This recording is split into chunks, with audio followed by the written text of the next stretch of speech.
mixta, ¿sí? El año pasado lo que hice es que les iba mandando los trabajos prácticos, ¿sí? Hay material de soporte escrito y algunos videos. Iban desarrollando los trabajos prácticos y coordinábamos Meet de encuentros para saciar un poco las dudas, ¿ok? La materia consta de 7 trabajos prácticos. Los temas que vamos a ver es un primer TP. Yo les voy a compartir el link de un drive, de una nube, ¿sí? Voy a compartir pantalla.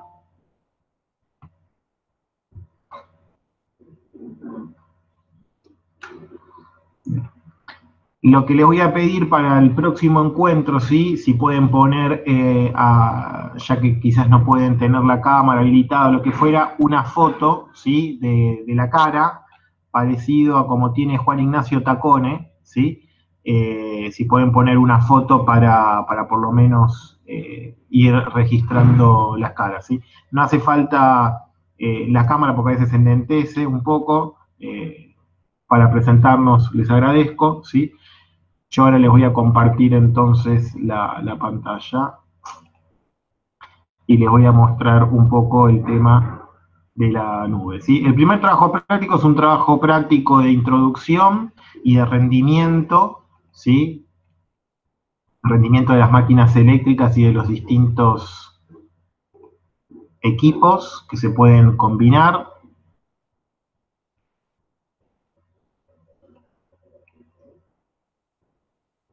Ahí están viendo la pantalla.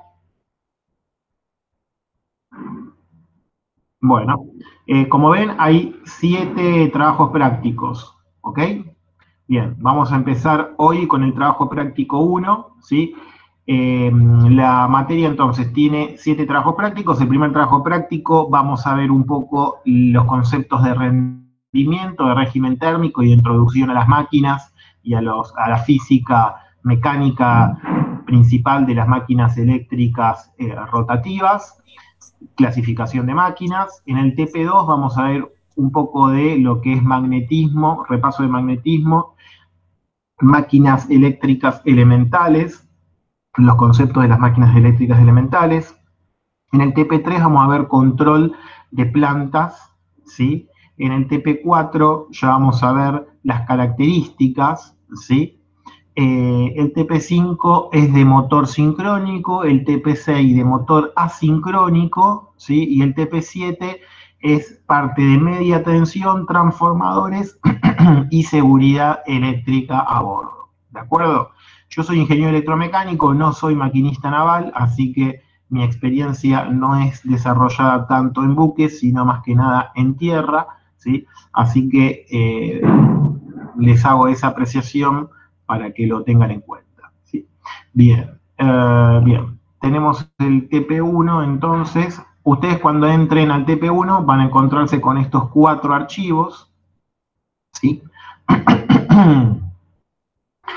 En el cual van a tener, ¿sí? El enunciado del trabajo práctico 1, van a tener el apunte, una tira de ejercicios y otra tira de ejercicios, ¿sí? Esta que dice ejercicios repaso,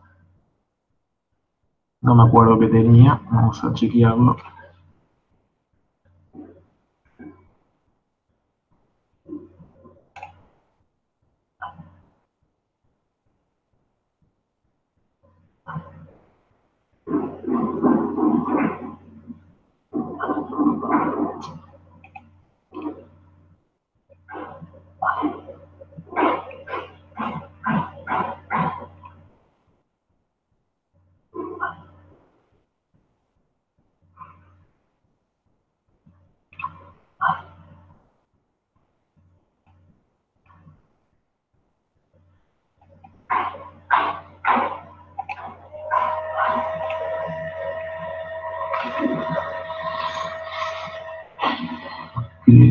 Sinieris, ¿nos escucha? Sí, lo escucho. Bueno, perfecto. Huella sigue ausente, ¿no? Bueno, este archivo no sé por qué. no quiere abrir.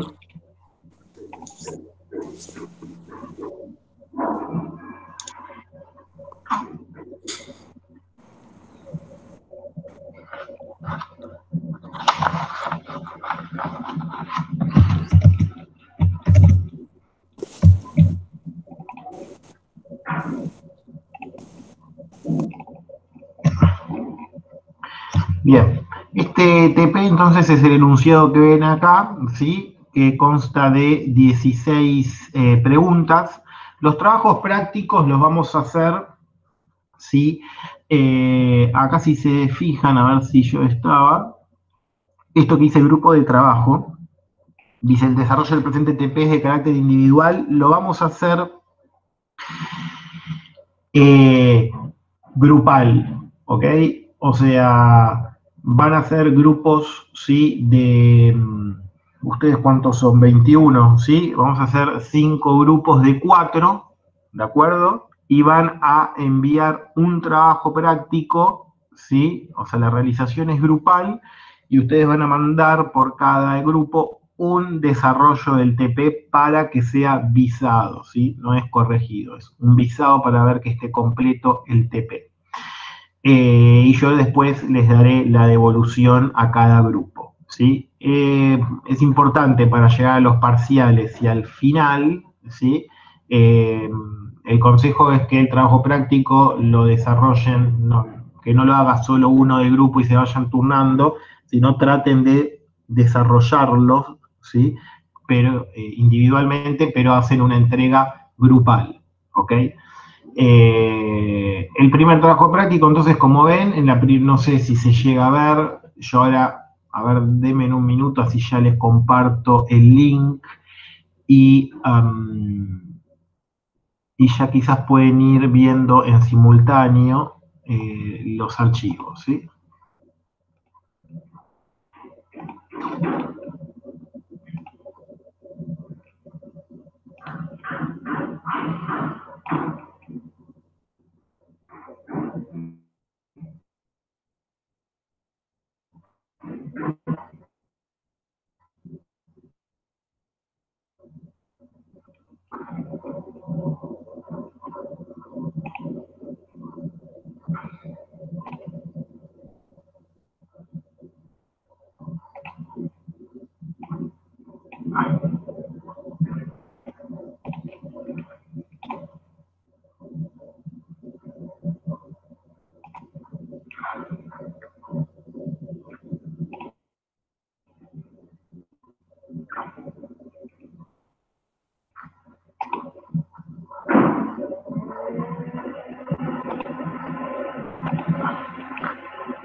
Muratori ahí recibió el WhatsApp con el link. Hola, hola. Sí, ya lo mandó, profe. Sí, ahí lo envié. Está ahí, bien. Bueno, fenómeno. Bueno, ahí pueden entrar entonces al link, ¿sí? Y ver la carpeta.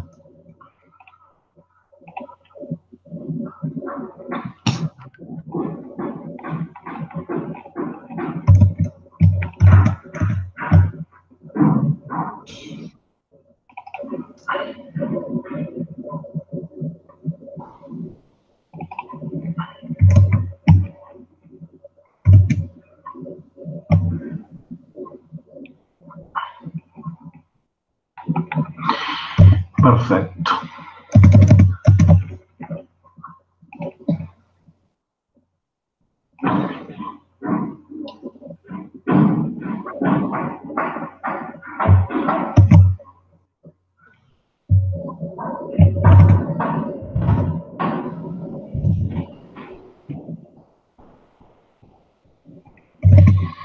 Bien. Bueno, entonces tenemos el apunte y el primer trabajo práctico. Para comenzar un poco, vamos a comenzar con la clasificación de los tres tipos de máquinas eléctricas, ¿sí? ¿Alguien conoce cuáles son los tres tipos de máquinas eléctricas que hay? ¿O cómo las podríamos clasificar en grandes rasgos? ¿O qué es una máquina eléctrica? ¿Cuál es la definición de una máquina eléctrica? Una máquina eléctrica básicamente sería el intercambio de energía eléctrica a energía rotativa, por ejemplo, en un motor.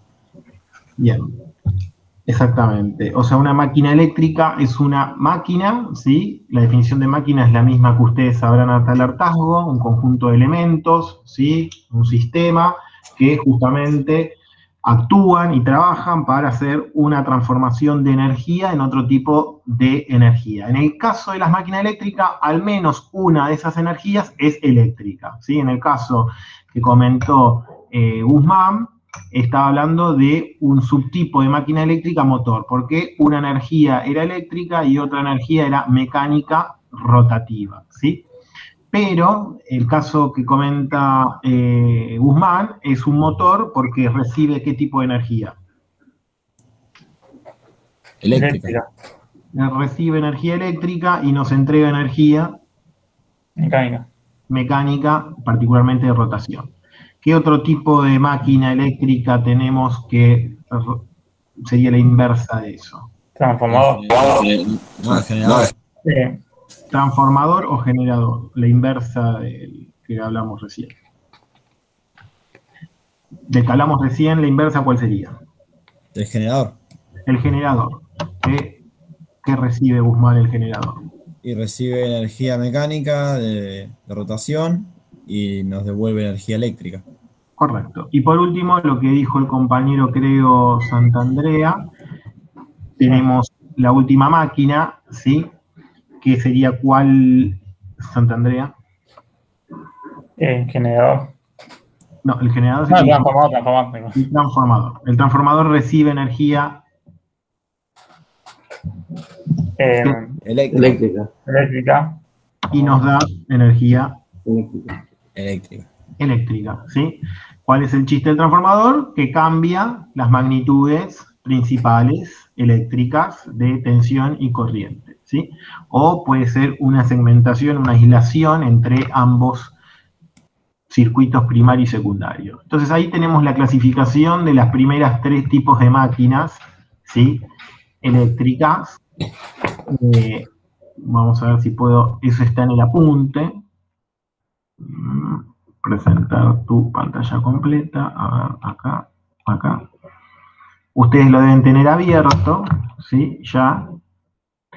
Pero bueno, en este...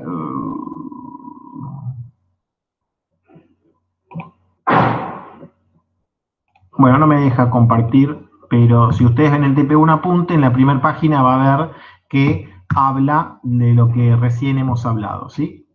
¿De acuerdo? Y esa sería la primera pregunta del TP, enuncie la definición de máquina eléctrica y un diagrama en bloque básico. El diagrama en bloque básico básicamente es un cuadrado con una flecha de la izquierda y una flecha hacia la derecha que evidencia, ¿sí? Lo que dice la primera hoja del apunte, ¿sí? Máquinas que transforman energía mecánica en eléctrica, eléctrica en mecánica y los conversores o transformadores, ¿sí? Entonces, esos son los tres principales tipos de máquinas con las cuales nosotros vamos a interactuar.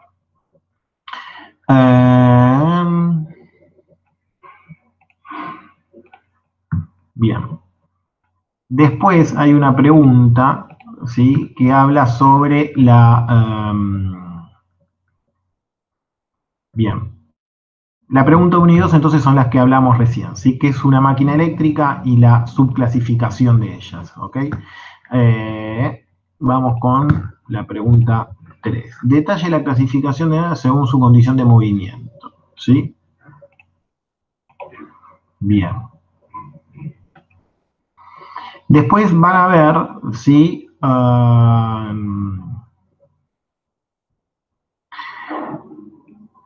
Unos esquemas, ¿sí? Ejemplificados, ¿sí? De las máquinas, ¿sí? El clásico grupo electrógeno, que es básicamente el grupo que nosotros estaríamos viendo en una planta, ¿sí? El grupo motobomba también lo podemos llegar a ver, ¿sí? El grupo electrógeno básicamente es la máquina de impulso, ¿sí? Primaria, ¿sí? Generalmente un motor diésel acoplado al alternador, ¿sí? Que es una máquina sincrónica, y bueno, el acople mecánico, ¿sí? Estoy en la página 2 del TPV del apunte. Y después vamos a ver algún ejemplo de un transformador, y acá la clasificación de máquinas eléctricas estáticas y las rotativas, ¿sí? Las máquinas rotativas son todos los tipos de motores y alternadores, y las estáticas todos los tipos de transformadores, autotransformadores, rectificadores, ¿ok? Bien, ¿alguna duda hasta acá? Continuamos entonces. La idea es hacer un paneo de este primer trabajo práctico para que ustedes puedan desarrollarlo y entregarlo de acá a 2 semanas, estimemos, ¿sí? Y en tal caso encontrarnos en el día de la entrega para evacuar alguna duda puntual, o me pueden anticipar las dudas por mail y ya nos encontramos para evacuarlas directamente, ¿sí? Bien. Bueno, revise el esquema básico, las principales unidades y ecuaciones de energía cinética total, movimiento circular, potencia mecánica y cupla. Bien, las preguntas que incluyen, ¿sí? De la 4 a la 7. Vamos a ver si me deja compartir ahora. Presentar tu pantalla completa.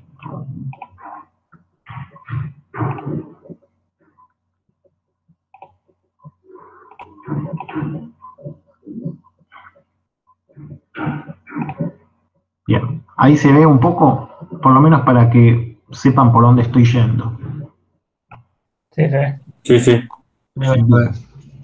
Bueno, esto es un repaso, ¿sí? De física, pero bueno, nunca está de más, ¿sí? Un poco para recordar lo que es la cupla y la potencia mecánica en un conjunto rotante, ¿sí?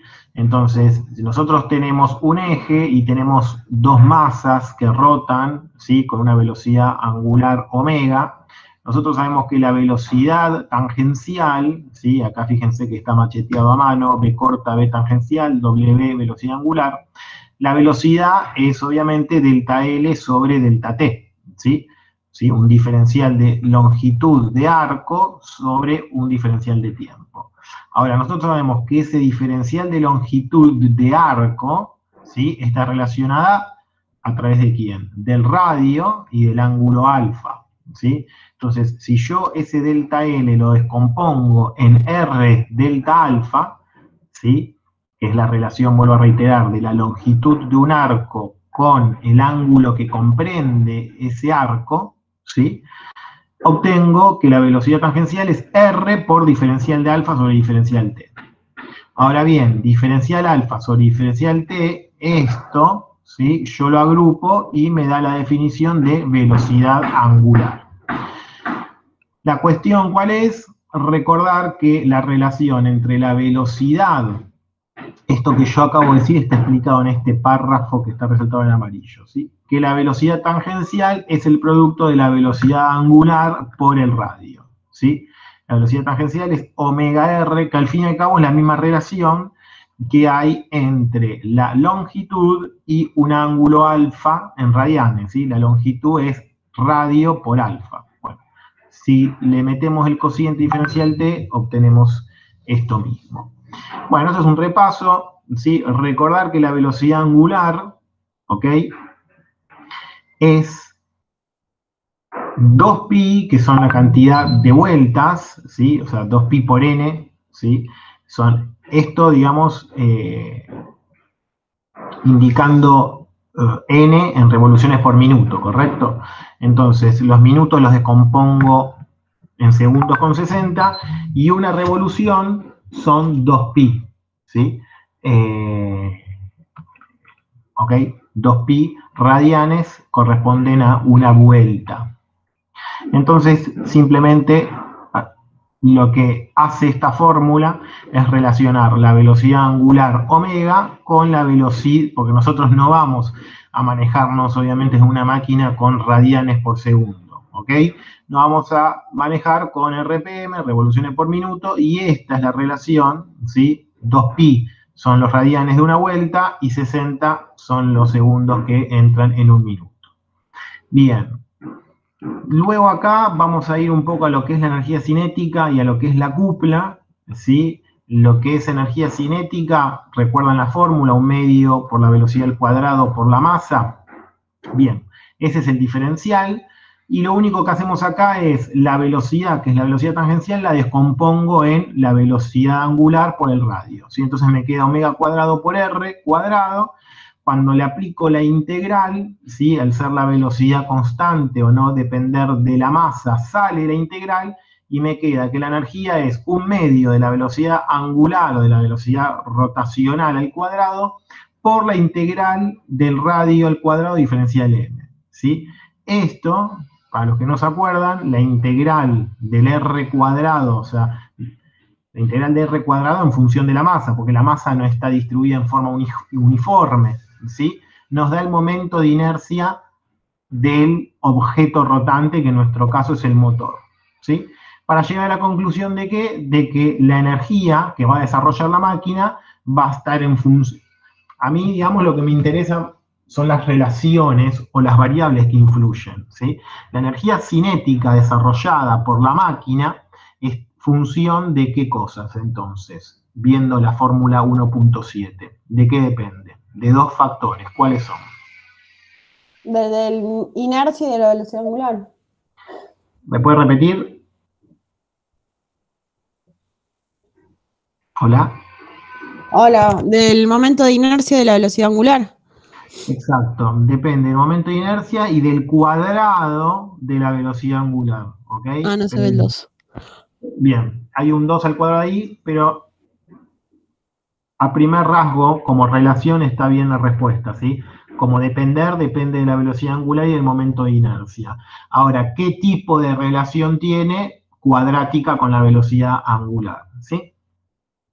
Bien, ahora, para ver el tema de la potencia, vemos el trabajo, ¿sí? Un diferencial de trabajo, ¿sí? Que lo llama diferencial A, ¿sí? Recuerden que trabajo y energía es lo mismo. Entonces, el diferencial de trabajo es fuerza por longitud, ¿sí? Fuerza, tienen que ir siempre al esquema 1.4, ¿sí? Acá está el esquema de donde referenciamos los diferenciales de masa y la fuerza. La fuerza es la fuerza aplicada en una masa o un diferencial de masa alejada a un determinado radio, ¿sí? En este esquema están todas las magnitudes que nosotros estamos trabajando en las fórmulas. Entonces, esa potencia es trabajo, ¿sí? Recuerdan la definición de potencia. Acá simplemente vamos a trabajar en tres conceptos. Una, la relación entre velocidad tangencial y velocidad angular. Una, en lo que es la energía cinética de rotación, que son fórmulas que ustedes tendrían que haber visto. Y por último, la potencia, que es trabajo dividido tiempo. En el caso de la potencia tenemos fuerza por delta L sobre delta T, ¿ok? Y entonces, ¿sí? Podemos ver que al descomponer delta L sobre delta T es la velocidad. Bueno, cuestión es que la potencia la podemos ver como F, ¿sí? La fuerza por la velocidad tangencial, o en vez de poner velocidad tangencial, ponemos la fuerza, ¿sí? Del brazo de palanca, por el brazo de palanca R, por velocidad angular, ¿ok? O sea que la potencia desarrollada va a estar en relación a la capacidad de fuerza en el extremo, ¿sí? Al brazo de palanca, cuán alejado estoy del eje de rotación, y la velocidad angular de la máquina. Esto es muy importante porque se sintetiza en la cupla por la velocidad angular, ¿sí? ¿sí? La cupla, momento o torque, ¿ok? La capacidad de fuerza asociada al brazo de palanca, ¿ok? Entonces, ¿sí? Es muy importante tener en cuenta esto, ¿sí? La potencia es el producto entre la cupla, acá ven que dice cupla, momento, torque, y la velocidad angular. Cuanto más velocidad angular y cuanto más fuerza pueda hacer el motor, va a requerir o significará que será más potente la máquina. ¿Alguna duda hasta acá? No, ninguna. No. Bueno, me alegro.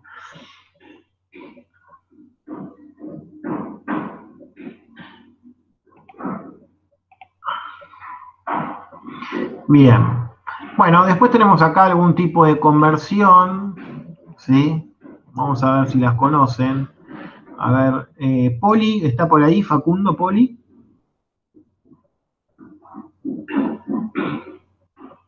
Sí, sí. Facundo, ¿sabe cuál es la conversión entre un HP y watt? No recuerdo. No recuerda. A ver, a su vecino al lado. Gustavo Solarino. ¿Puedo repetir, por favor? ¿Cuál es la relación entre un HP y watt? ¿Cuántos watts tiene un HP? No, Bueno, no lo recuerdo. no recuerda tampoco. Muy bien. A ver, Bautista Morelo, el tercero es el vencido. A ver, Bautista.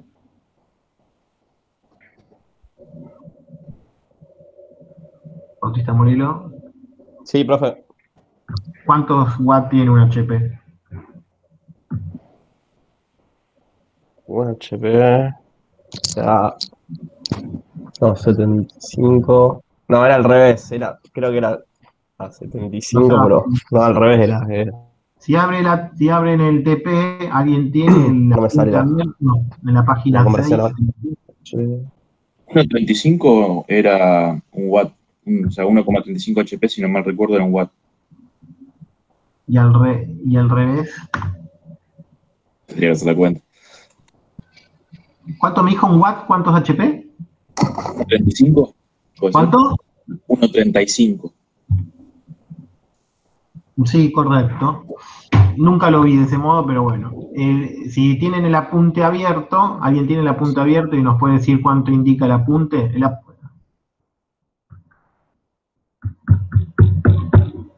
Ahí lo que está mostrando usted es 0.74, decía. 0, exacto. 0.74.6. Exacto. Podemos redondear en 0,750 watts o 0,75 kilowatt, ¿correcto? ¿Sí? Y el caballo vapor apenitas un poquito menos, ¿sí? 735. Entre 735 y 750 es lo que vamos a manejar, ¿de acuerdo? Bien, nada, son simplemente tener en cuenta las equivalencias para algún tipo de ejercicio que podamos llevar a cabo. ¿Ok? Bien.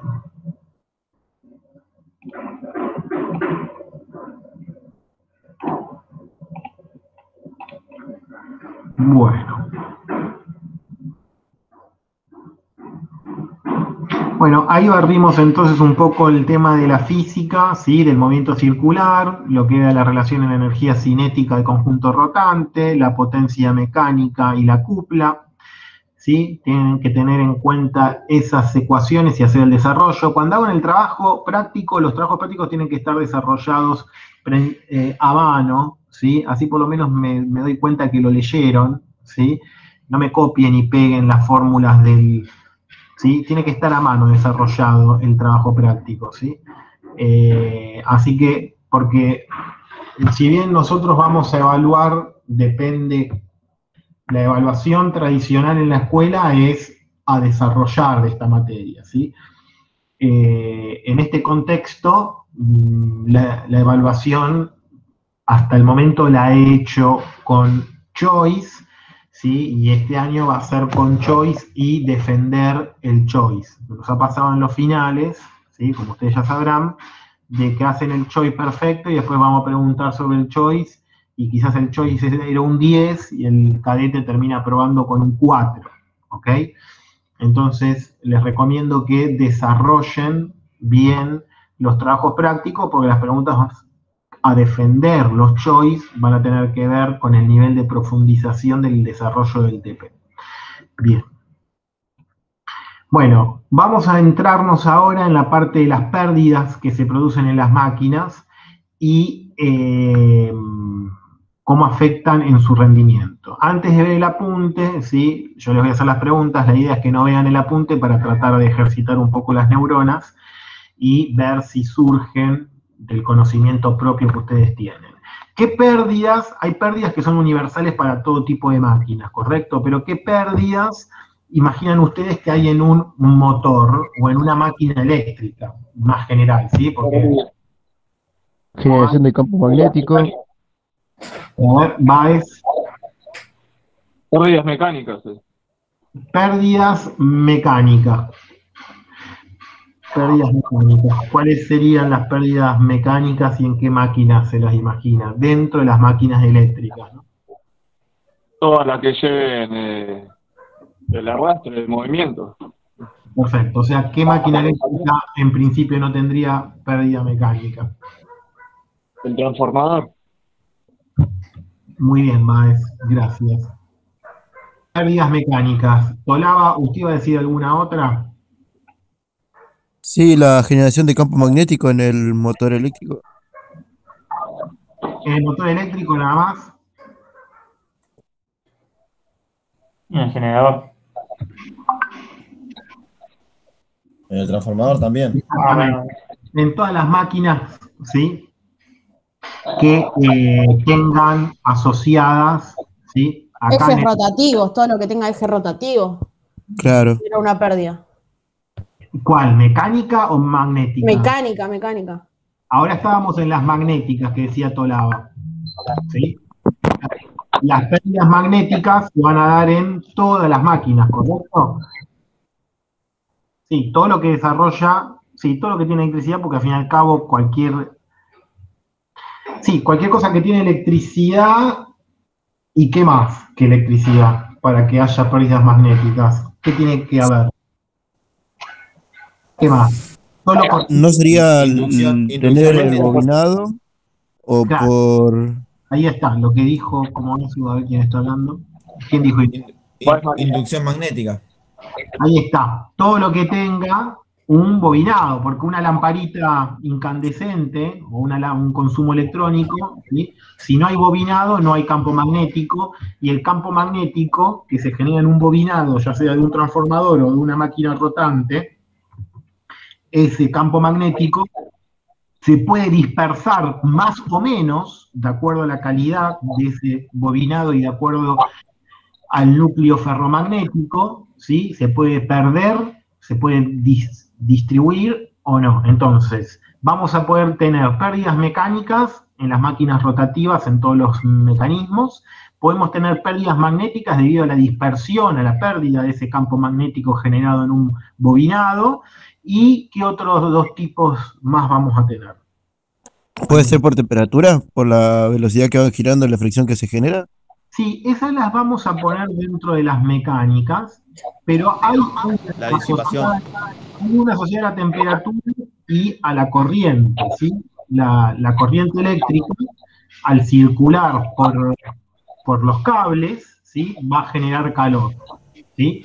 Entonces, hay un calor, Tolaba, hay un calor que es por producto del mecanismo, suponga un motor a combustión interna, y hay un calor, ¿sí? Por efecto, el famoso efecto Joule. Por efecto Joule, y que es originado ¿dónde, Arellano? Por la resistencia del mismo conductor. Por la resistencia del mismo conductor, ¿sí? ¿Sí? Mismo puede ser el conductor del bobinado que genera el mismo campo magnético, circula una corriente que produce el campo magnético, pero a su vez hay un factor de corriente por resistencia, ¿sí? Y usted toca el motor y está caliente, ¿sí? Entonces hay pérdidas. Hasta ahora, ¿cuáles son las tres pérdidas? A ver, espere que le voy a preguntar a Lautaro Díaz. Lautaro Díaz, ¿cuáles son las 3 pérdidas al momento? Sí, profe, las mecánicas, las magnéticas y las pérdidas por calor. Las pérdidas por efecto Joule o por Claro. efecto de corriente eléctrica. Ahí estamos con las 3 que son las que aparecen entonces en la página 6, que ahora la estoy mostrando: pérdidas eléctricas, magnéticas, mecánicas y pérdidas adicionales, ¿sí?, de menor cuantía y de diversa naturaleza, ¿sí? Vamos a ver detalladas acá. Bien, con respecto a estas pérdidas, ¿sí?, ustedes después pueden ver con lujo de detalle el desarrollo. A mí me interesa principalmente esta fórmula, la fórmula 1.19, ¿sí? Y la fórmula 1.19, ¿sí?, si ustedes observan la referencia, ¿sí?, aparece un 2,41, que es una constante que claramente no nos interesa porque no vamos a hacer cuentas con esto, ¿sí? No es el objetivo, ¿ok? Lo único que me interesa de esta fórmula es lo mismo que le pregunté anteriormente con relación a la energía y a la potencia mecánica, ¿sí? En relación a esta fórmula me interesa saber que cuando yo le pregunte de qué depende las pérdidas en el cobre, ¿sí?, primero saber las 4 tipos de pérdidas en las máquinas eléctricas. Y después, cuando hablamos de pérdidas en el cobre, ¿sí?, que son nos referimos a la pérdida de cobre como las pérdidas debidas, ¿sí?, a la circulación de la corriente eléctrica y la temperatura, ¿sí?, que depende del cuadrado de la densidad de corriente, ¿sí?, que básicamente es la corriente, y depende de la cantidad de cobre que viene a tener una relación con la resistencia, ¿sí? Esto es lo que nos interesa, ¿sí?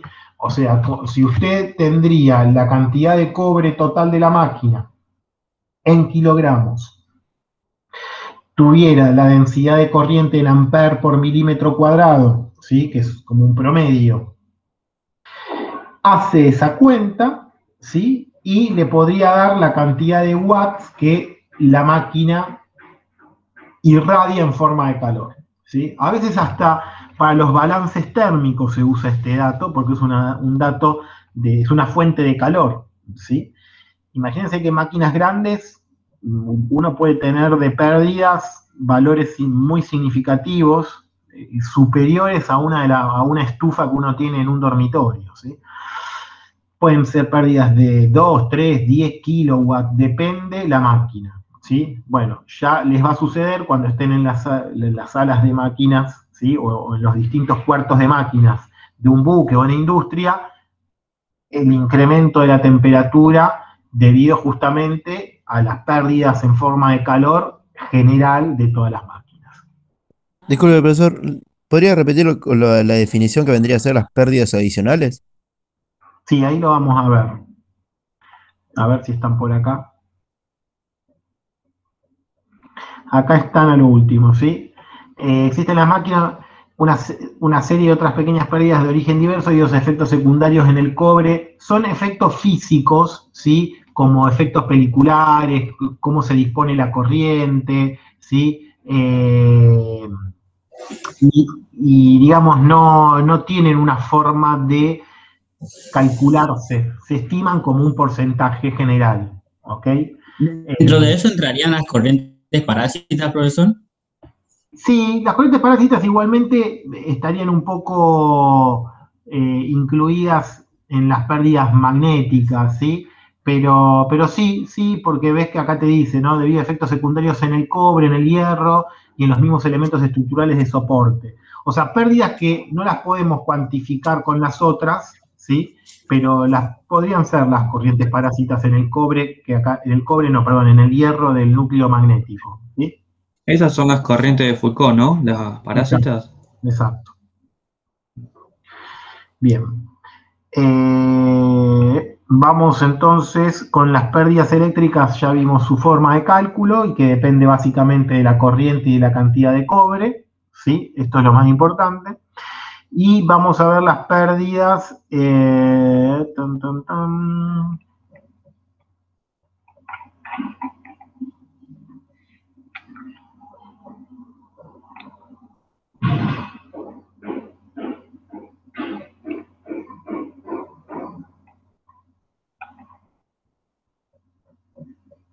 Bueno, este es el cuadro que yo les decía que es lo que nos interesa, ¿sí? Las pérdidas en el cobre son función del cuadrado de la densidad de corriente y del peso de material activo contenido en el cobre del circuito eléctrico. ¿De acuerdo? Este cuadro es el cuadro conceptual asociado a la fórmula que vimos antes. Acá desglosa, le agrego una constante K, ¿sí? Según el valor,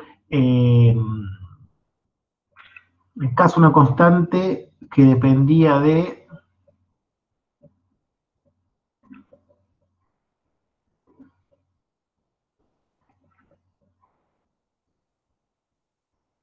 acá depende cuando es en alterna, ¿sí? O sea, esta fórmula es para continua y se le agrega después de 241K de acuerdo a la frecuencia, ¿sí?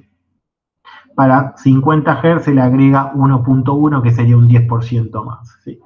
Bien, vamos a las pérdidas magnéticas, y yo acá puse pérdidas magnéticas o en el hierro, ¿sí?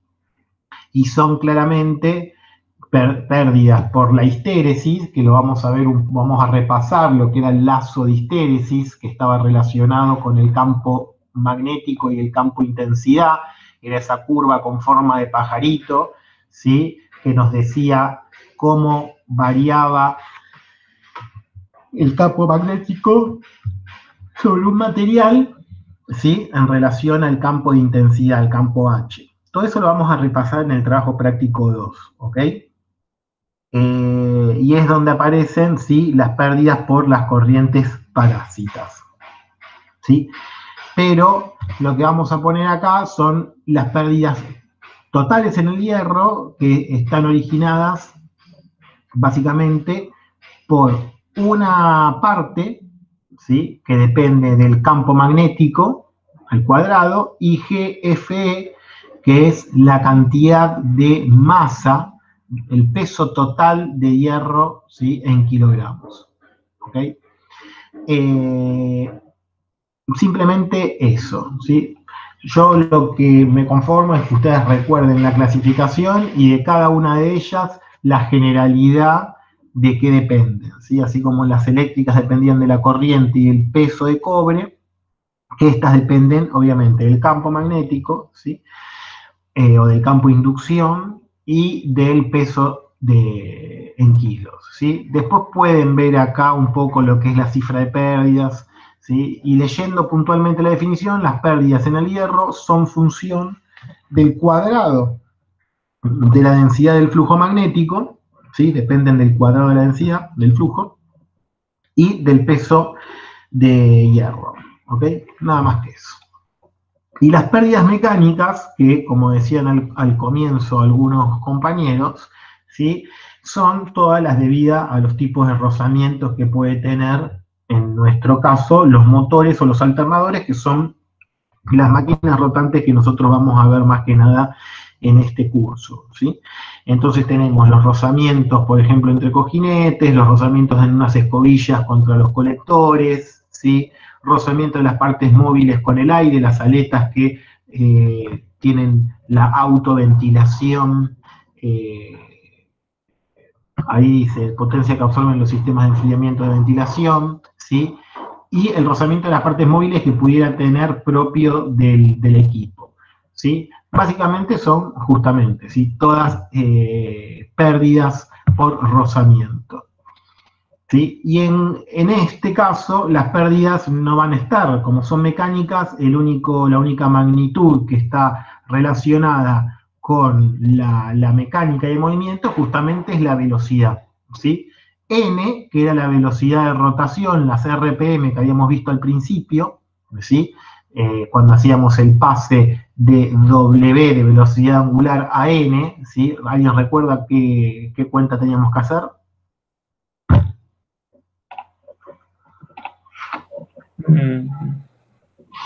¿Cómo pasábamos de velocidad angular a N? Multiplicaba N por ¿cuánto?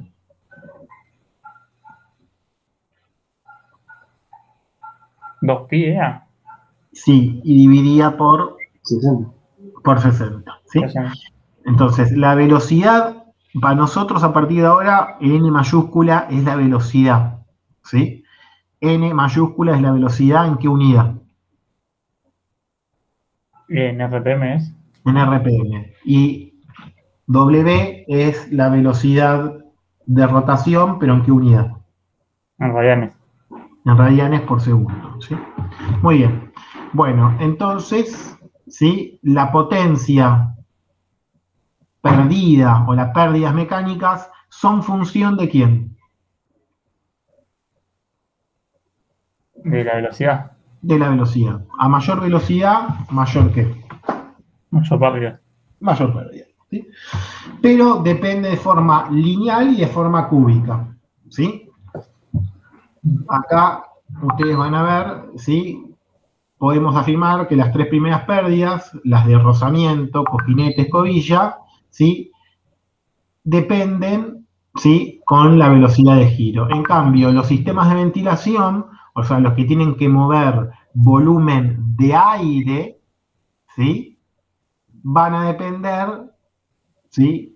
Del cubo de la velocidad, ¿sí? Simplemente eso. O sea, van a entonces a tener una fórmula de pérdidas mecánicas con dos componentes, ¿sí? Las de los rozamientos que dependen con la velocidad lineal, ¿sí? Con las RPM elevado a la 1, y la asociada a los sistemas de ventilación, que tienen que mover un volumen de aire asociado a las paletas, van a depender, o sea, presuponen justamente mayor gasto, ¿sí? Dependen esas pérdidas del cubo de la velocidad de rotación. ¿Ok? Bien. Bueno, lo último que nos quedaría por ver es un poco, hasta ahí hemos barrido,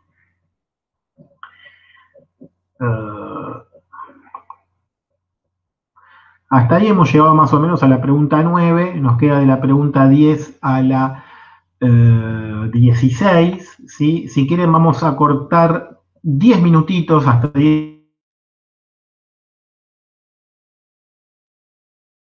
y 20, de preguntas que nos quedan, perdón, menos, porque llegamos hasta la 9, ¿sí? Vamos a ir de la 10 a la 15, esas 6 preguntas, y después van a quedar los ejercicios para que desarrollen.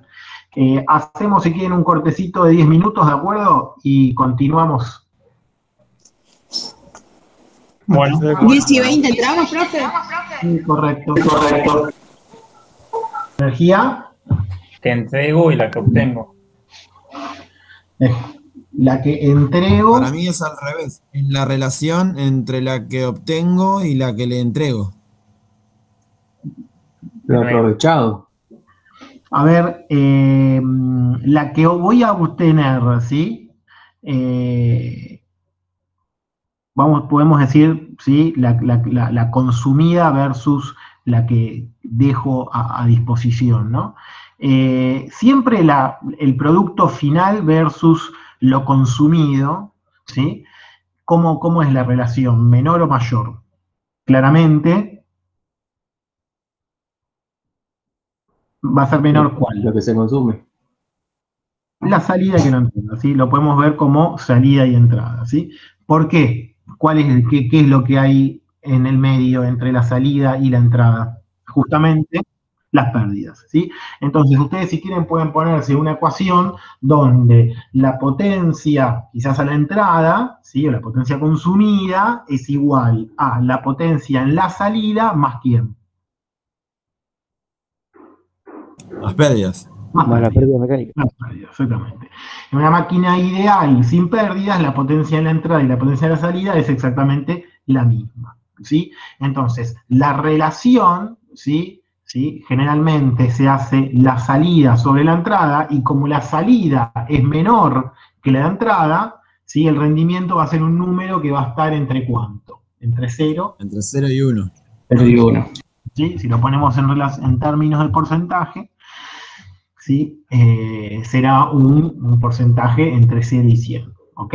Entonces, ese es el concepto general que ustedes ya conocen de rendimiento. rendimiento. Lo que nosotros queremos saber acá en las máquinas eléctricas es cómo es el rendimiento total de un conjunto de máquinas, ya sea en serie o en paralelo. ¿De acuerdo? Eso es lo que nos interesa. En el apunte, ¿sí?, van a ver en la fórmula 1.25, o sea, en la fórmula 1.23 está lo que hablábamos hace 2 segundos, ¿sí? Las PP, que son las potencias, supongo, de pérdidas, ¿sí?, justamente las pérdidas totales, la potencia útil, ¿sí?, y la potencia A, que le llama potencia absorbida, ¿sí? Entonces, potencia absorbida es igual a potencia útil más las pérdidas. La de las pérdidas suma las 4 tipos de pérdidas que nosotros ya conocemos: cobre, hierro, las pérdidas adicionales y las pérdidas debido a la ventilación, a la velocidad, pérdidas mecánicas, ¿sí? Y el rendimiento se define por medio de la siguiente relación: la potencia útil sobre la potencia absorbida, ¿ok? Y acá, en la fórmula 1.26, tienen distintas formas, ¿sí?, de expresar el rendimiento. Me parece que pidió alguna autorización. Cuellar, permitir. Bueno. ¿Sí? Entonces, tenemos al rendimiento, ¿sí?, como la potencia útil, la podemos despejando la 1.23, la potencia útil es la potencia absorbida menos las pérdidas, ¿de acuerdo? Entonces podemos poner el rendimiento en función de las pérdidas y de la potencia absorbida, ¿sí? En la 1.26, ¿sí?, es distintas formas de expresar el rendimiento en función de la potencia absorbida, potencia útil y las pérdidas, ¿sí? A esta última se la conoce como el rendimiento convencional de ambas expresiones. Bueno, esto ustedes lo leen, ¿sí? En este acá...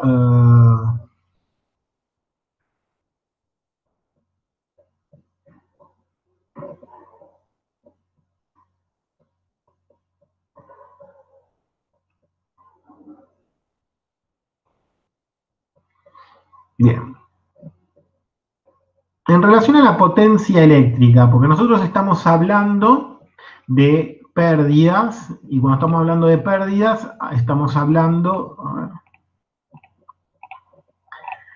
de la potencia útil sobre la potencia absorbida. ¿Qué 3 tipos de potencias eléctricas conocemos? Potencia aparente, reactiva y activa. Potencia aparente, activa y reactiva. Bien, ¿y cuáles son las expresiones de cálculo de cada una para el caso de la trifásica? Es la corriente por el voltaje, por el coseno del ángulo, por el coseno de phi. La potencia activa es intensidad por voltaje por el seno de phi. Y la que me queda es corriente por voltaje.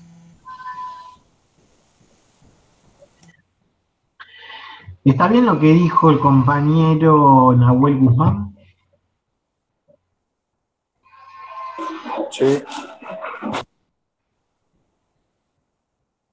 Tacone dice que sí. El resto supongo que, si no dice nada, está de acuerdo. Bueno, hay un error en lo que dijo Guzmán. Dijo activa seno de phi, ¿sí? ¿Y la activa es seno o coseno? De coseno. La activa es coseno, ¿correcto? ¿Sí? Y en el caso de la trifásica, ¿qué le agregamos? La raíz de 3. La raíz de 3, muy bien, ¿sí? Entonces queda aparente, trifásica, es raíz de 3 por U por I, tensión por corriente, ¿sí? Y a esa expresión de raíz de 3 por tensión por corriente se le agrega el coseno para la activa y se le agrega el seno para la reactiva, ¿sí? Eso está en la página 11. En la página 11, en la ecuación 1.27, ¿sí? En verdad ahí está el caso de la potencia activa, que es la potencia que se transforma en trabajo, ¿sí? Por eso te pone en verdad potencia en corriente continua, potencia en corriente alterna monofásica y potencia corriente en alterna trifásica equilibrada, ¿sí? Son las potencias que se transforman en trabajo, son todas potencias activas las que figuran acá, ¿de acuerdo? La potencia reactiva, ¿en qué se gasta?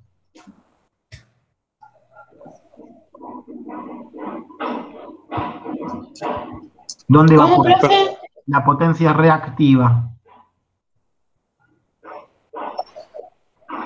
Aquí está, si la potencia activa está asociada al trabajo y al movimiento, la reactiva está asociada ¿a qué?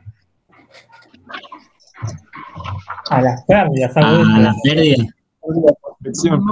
No a las pérdidas, sino a la potencia puesta en juego en la magnetización, ¿sí? O en lo que está relacionado a las energías puede ser de capacitores, ¿sí? Es el juego de energías que hay para magnetizar, ¿sí? O establecer los campos dentro de las cargas que no son resistivas, ¿de acuerdo? En cambio, la potencia activa son los watts o los kilowatts que se van a transformar en trabajo, ¿sí? En trabajo mecánico, ¿sí? Bien. Bueno, simplemente esto, ¿sí? Ahora necesito que vean, sí, la gráfica 1.5. Esta curva es muy importante, la tomo casi siempre porque es una curva que, voy a ver si puedo compartir pantalla. Estaría compartiendo ahí, ¿no? ¿O no? Yo estoy más mareado. A ver, dejar. Presentar ahora una ventana. Acá, a ver. ¿Ahí lo ven? Sí. Esta curva es la curva que pregunta la...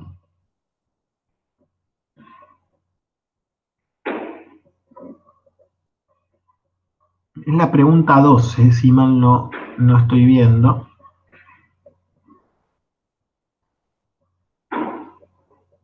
Sí, la pregunta 12 del TP. ¿Sí? ¿Se ve la curva 1.5? ¿La ven? ¿Hola? Sí, sí. Bueno. Sí, profe. Sí, se ve bien. ¿Qué muestra esta curva? ¿Qué interpreta? Rendimiento La potencia del de la rendimiento. potencia, ¿no es? ¿Cómo?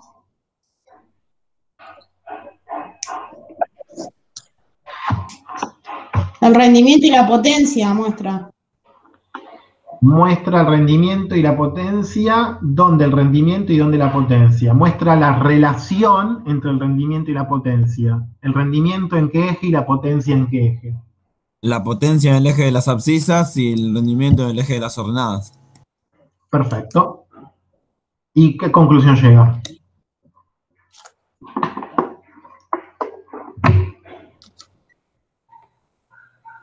Que a medida que aumenta la potencia, aumenta el rendimiento. El hasta rendimiento un en punto. función de la potencia. ¿Quién dijo? No sé, Juan Manuel creo que fue, Santancuento. Sí. Juan Manuel decía que a medida que aumenta la potencia, aumenta ¿qué cosa? El rendimiento. El rendimiento. Esa primera afirmación es correcta, ¿de acuerdo? Hasta ahí estamos todos de acuerdo. ¿Hasta qué? ¿Eso sucede siempre en el gráfico, Juan Manuel? No, hasta un punto, un límite. Hasta un punto en el cual, ¿qué sucede? Que después baja el rendimiento, si se aumenta la potencia. Exacto. Sí, exactamente. Entonces, el rendimiento, ¿sí?, de la máquina trabajando en una... ¿Y qué potencia piensan que es? O sea, que hay un valor de potencia donde el rendimiento es ¿cómo? Máximo, exactamente. A partir, obviamente, que en ese punto donde el rendimiento es máximo, antes y después, el rendimiento, obviamente, siempre va a ser menor. Ese rendimiento es máximo para un valor determinado de potencia. ¿Ok? ¿Sí? Entonces, tienen, si ustedes leen acá, ¿sí? Tiene su rendimiento máximo en la condición de carga que corresponde a la igualdad, bueno, además, ¿no? De pérdidas fijas y variables. Va a ser una potencia, en general, cercana a la potencia nominal. ¿Sí? ¿Qué quiero decir? Cuando yo, la máquina, la esté trabajando forzada o por debajo del valor nominal, ¿sí? En general voy a tener rendimientos más bajos que los esperados, ¿sí? Pero además de eso, en este gráfico no solo están el rendimiento, ¿qué otras curvas aparecen en el gráfico?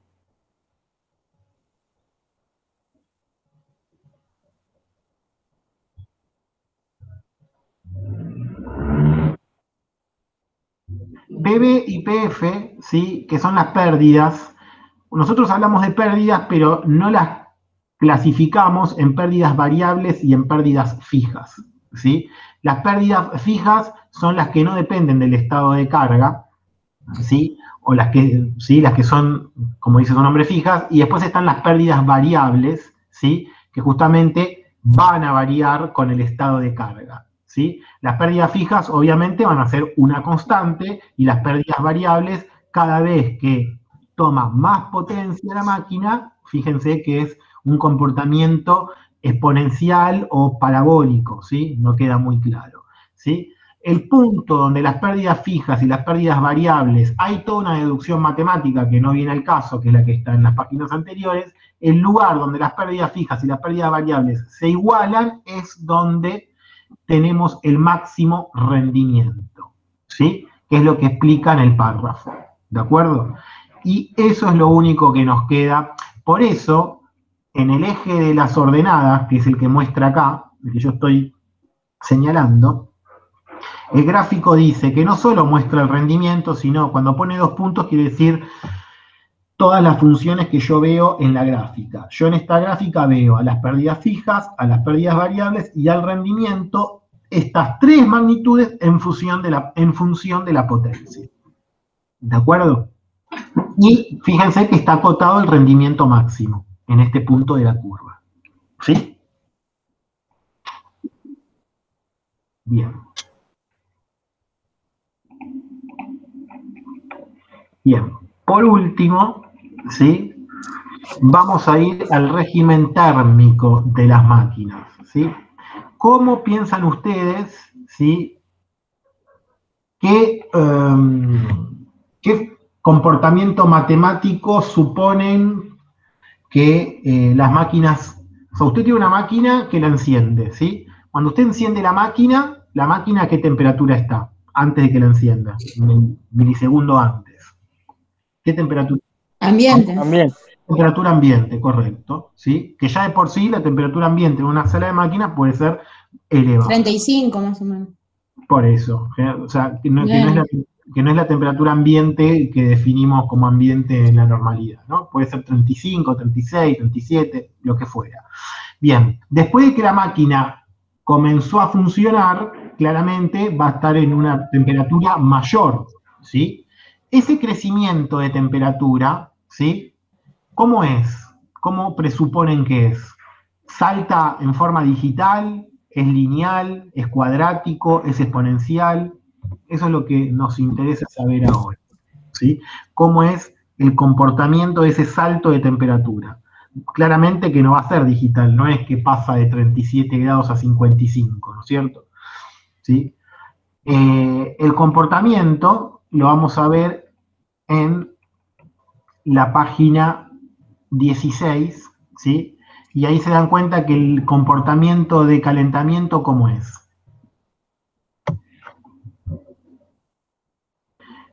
Sí, más que logarítmico, diría yo, si se fija en la fórmula. ¿No es una función inversa? No. Fíjese la fórmula.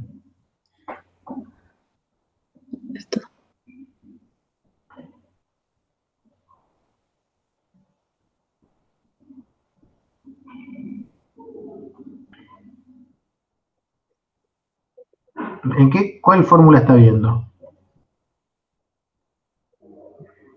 Y, a ver, está un poco chiquita, vamos a ver si se ve más. En la curva de calentamiento. Claro. Esta E, ¿qué es? La E. Exponencial. Correcto, es exponencial, ¿sí?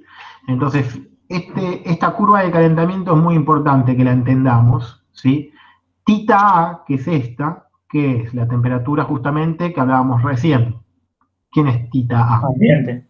La temperatura ambiente. Yo parto de esta línea punteada, siempre parto de temperatura ambiente. Este momento del tiempo, ¿sí? La curva de calentamiento, ¿qué pone? ¿Qué variable en función de quién? El tiempo. En función del ¿Qué tiempo. variable?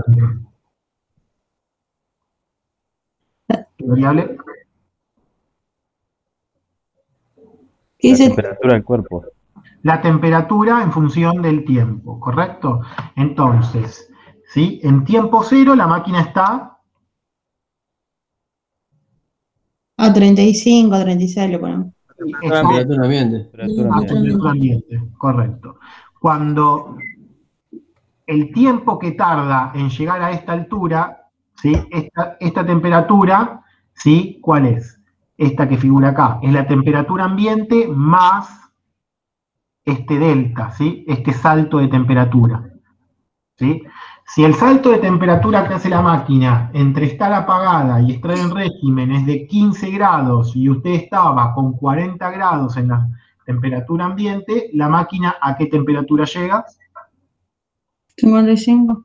A 55. Esos son los valores de ejemplo que yo le estoy poniendo a tita A, ¿sí? Tita A sería en este caso 40, ¿sí? El salto podría ser de 15 y este valor tita A más tita máximo serían los 55, ¿ok?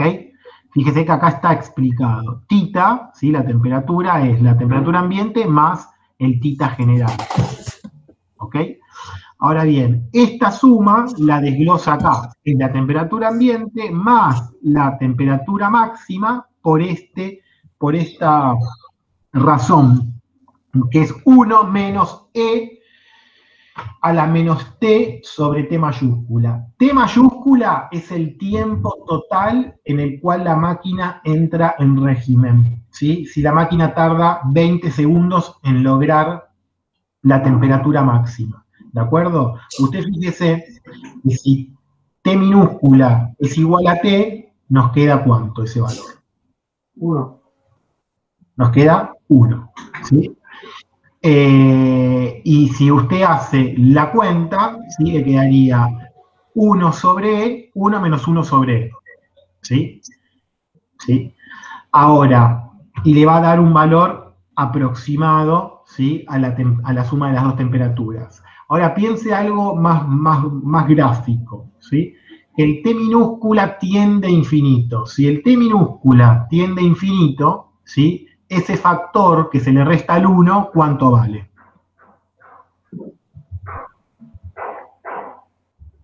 Me recuerde que el menos... ¿Cómo? Infinito. Si el tiempo es infinito, claro, el menos es 1 sobre E a la infinito. 1 sobre E a la infinito es 0. Entonces queda 1 menos 0. ¿Ok? Entonces, 1 menos 0 es 1. Justamente cuando el tiempo minúscula tiende a infinito, ¿sí? La temperatura es la suma de las dos, ¿sí? La suma del ambiente más el salto de temperatura, ¿sí? Este de acá, este que yo estoy señalando con el mouse, ¿sí? Si quieren le pueden llamar salto de temperatura, ¿eh? Este de acá es el salto de temperatura máximo que hace la máquina, ¿sí? Y este coeficiente que está acá va a estar comprendido, ¿sí? Entre 0 y 1. Este valor de acá va a estar comprendido entre 0 y 1. 0 va a ser en la condición de tiempo 0, ¿sí? ¿Ok? Y va a ser 1, ¿sí? Cuando el tiempo tiende a infinito. ¿Ok? Sí.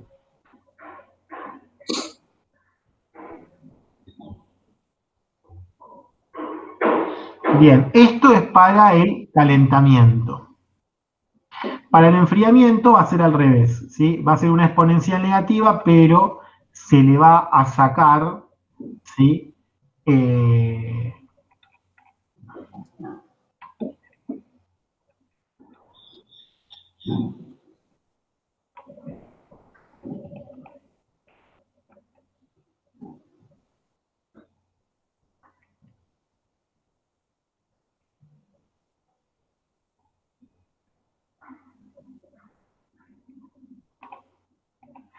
Esto les quería decir, me quedé pensando en esto, ¿sí? Cuando t minúscula vale 0, ¿cuánto vale este valor? ¿Cuánto vale este coeficiente? 1. 1. 1 menos 1, 0. O sea que todo este valor se anula, ¿sí? Y nos queda que la temperatura de la máquina es la temperatura ambiente, ¿sí? Esta fórmula tiene que verificar para un T0, para un T infinito y para un T intermedio, ¿sí? Y ahí vemos que esta fórmula verifica con este comportamiento gráfico, ¿sí?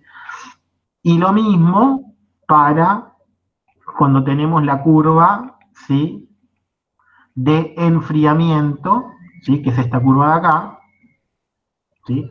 Y acá la fórmula es la temperatura ambiente, ¿sí?, por el salto de temperatura multiplicado E a la menos T sobre T, ¿sí?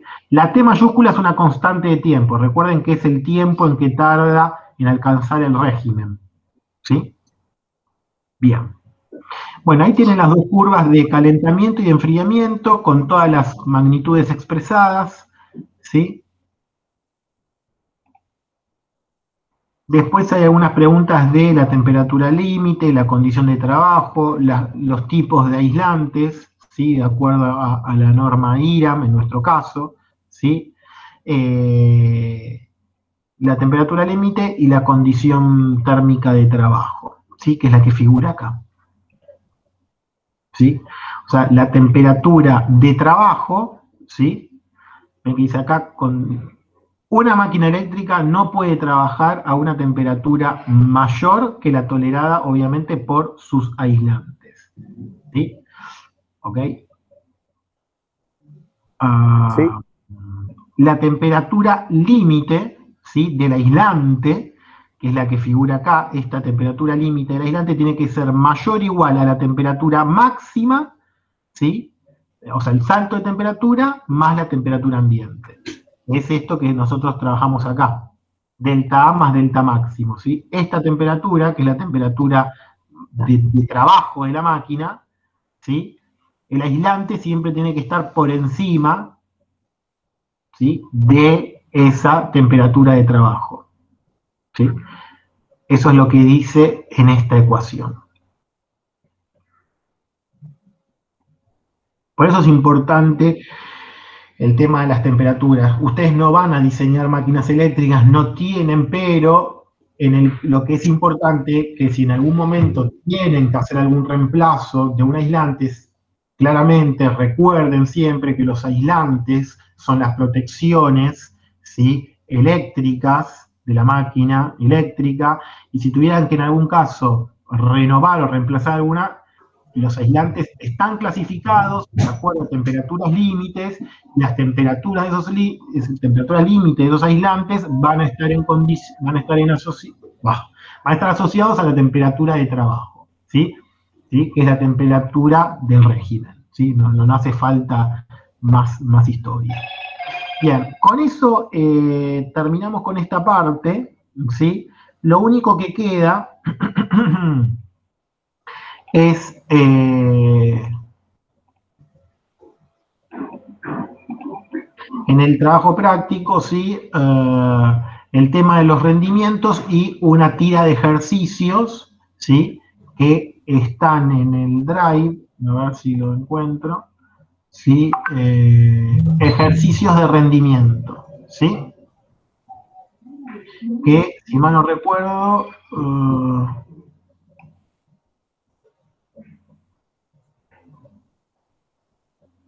voy a ver si les pongo las respuestas, porque están los ejercicios.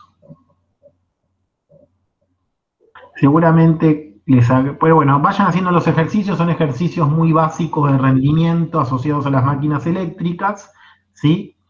Y lo que también les dejo es la parte de cómo es el rendimiento en un sistema en serie y cómo es un rendimiento de un... O sea, si yo tengo la máquina 1, la máquina 2 y la máquina 3, ¿sí? 3 máquinas en cascada, en serie, ¿sí? Y tengo los rendimientos, rendimiento 1, rendimiento 2 y rendimiento 3, ¿cuál es el rendimiento, ¿sí? Total del sistema? ¿Sí? ¿Ok? Piensen en esa fórmula, y lo mismo si las máquinas estuviesen en paralelo. ¿Cuál sería el rendimiento total del sistema para los rendimientos individuales? Rendimiento 1, rendimiento 2 y rendimiento 3. ¿Alguien ya sabe cómo es esa fórmula?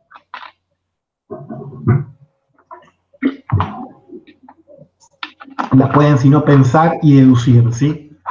La del sistema en serie, ¿cómo suponen que puede llegar a ser el rendimiento total de un sistema serie?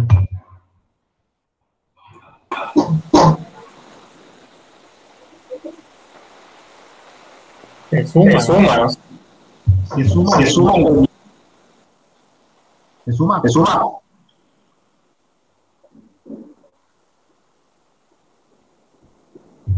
¿Están todos de acuerdo? ¿Se suma? Yo tengo una máquina que rinde al 80 y abajo y atrás de la del 80, una que rinde al 40%. ¿Sí? Si yo sumo 40 más 80, quiere decir que me va a rendir 120 la máquina. No. Claramente no. La suma no va a ser. ¿Sí? Por lo menos ya descartamos la suma. ¿Sí? Bueno, piensen ustedes cuál es la cuenta, ¿sí? Pueden hacer alguna deducción y hacer el esquema de la potencia de entrada de una con la potencia de salida, y la potencia de salida de la primera es la potencia de entrada de la segunda, ¿sí? Y ahí pueden hacer las cuentas y las deducciones a ver a qué llegan, ¿ok? Bueno, ¿alguna duda hasta acá? Si no, ya los dejo para que desarrollen el trabajo práctico 1, y seguramente si no tienen, yo para este trabajo estimo más o menos 2 semanas, ¿sí? O sea que la semana que viene quizás no nos encontremos, nos podemos encontrar la otra semana, ¿sí? Y las dudas me las pueden ir mandando por mail, y las resolvemos en clase, la próxima clase, ¿sí? Si quieren les mando el mail por el chat.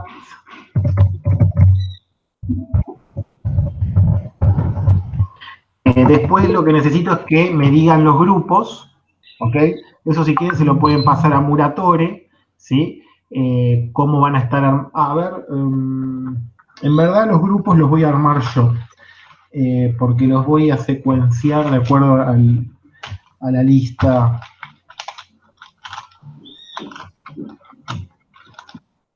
Sí.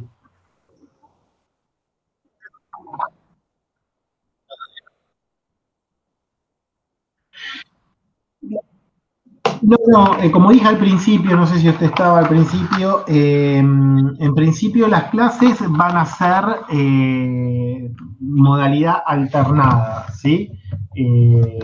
Van a tener, por ejemplo, la clase que viene para terminar de redondear el TP, ¿sí? Y nos encontraríamos seguramente, de acuerdo a los TP, vamos a ir programando los encuentros, ¿sí?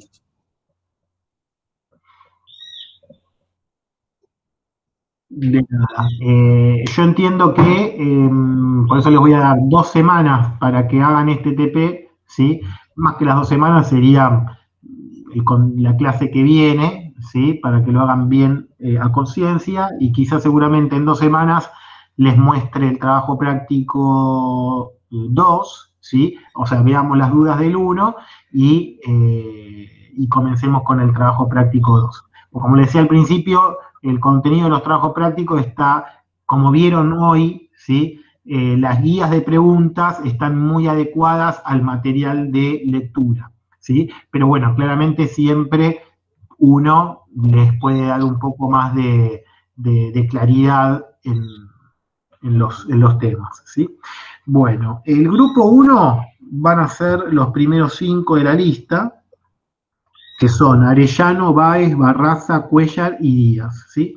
El grupo 2 va a ser Ferrara, Gómez, Guzmán y Ferrara, Gómez, Guzmán, Ledesma y Mazuco.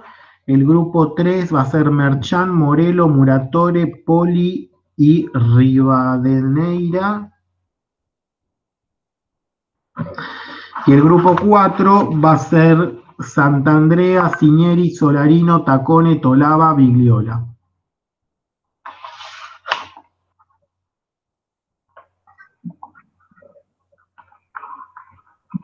Bueno, ahí tenemos los 4 grupos. Por las dudas me van diciendo el apellido y presente, por las dudas que no se me solapen. Bueno, igual Arellano lo veo ahí. Sí, igual yo les voy a ir diciendo Arellano y usted responda Arellano presente por las dudas. ¿Va?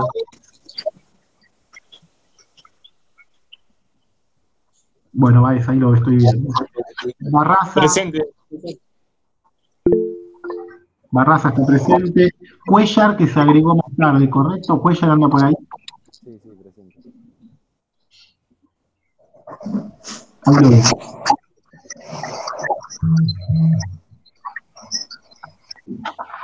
Bien.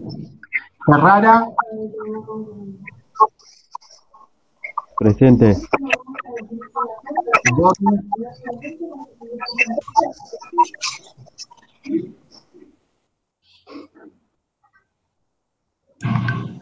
Bueno, lo veo ahí. Guzmán. Guzmán presente. Gracias. Ledesma. Ledesma presente. Gracias. Mazuco. Presente, profe. Mercham. Presente. Morelo. Presente. Muratore. Presente. Poli. Rivadeneira.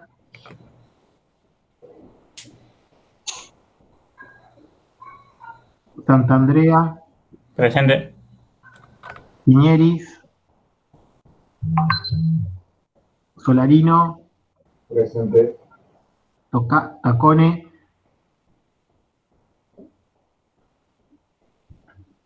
Tolava. Presente. Bigliola. Presente. Sí. Profe, creo que no me nombró. ¿Cómo? Sí, lo tengo anotado.